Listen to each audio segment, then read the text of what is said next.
Guys, may tanong ako sa inyo. Anong C ang dinadaanan ni Santa para makapasok sa bahay ng batang reregaluhan niya? Chimney! Okay. At dahil tama ang sagot ninyo, ito, yung next na gagawin natin ay may kinalaman sa chimney at kay Santa. So, guys, it's... Experiment Timer! So, meron tayo naman dito mga cutouts. So, 10 each yan. Ito yung gifts na kailangan ninyong i-drop from the chimney pababa dyan sa fireplace. Okay? So, ang game natin ay paunahan na maubos o mahulog ang lahat ng gifts pababa dyan sa ating fireplace from the top. Alright? Paunahan. 10 gifts yan, lahat-lahat. In 3, 2, 1, go!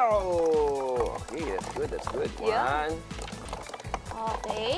Okay, Yan. 3. 3, 4. 4 na si Jamir. 5. Wow, 4. Habol, habol, habol. Oops, may Uy, nalaglag. nalaglag! Ay! Ay, okay. Okay na, Ulitin okay na yan. natin. Ano naman siya eh. Sumabit-sabit. Sige. Okay.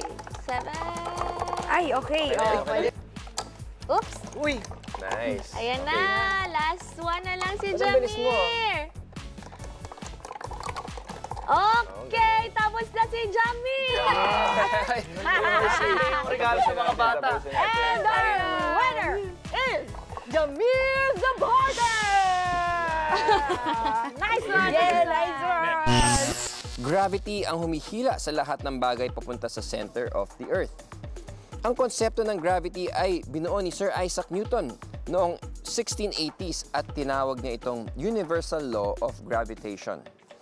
Sa ating game, hinihila ng gravity pababa yung mga toy cutout kaya ito bumabagsak.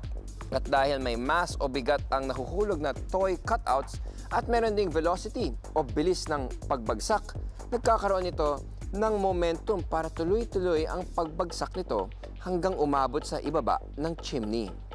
Depende sa bigat ng mass at bilis ng velocity ng isang falling object, yung lakas ng magiging momentum. Nakatulong din yung kinetic energy o energy in motion ng falling cutouts para lumakas ang momentum nito. Ang tawag sa science na may kinalaman sa gravity, energy at momentum ay physics, I believe.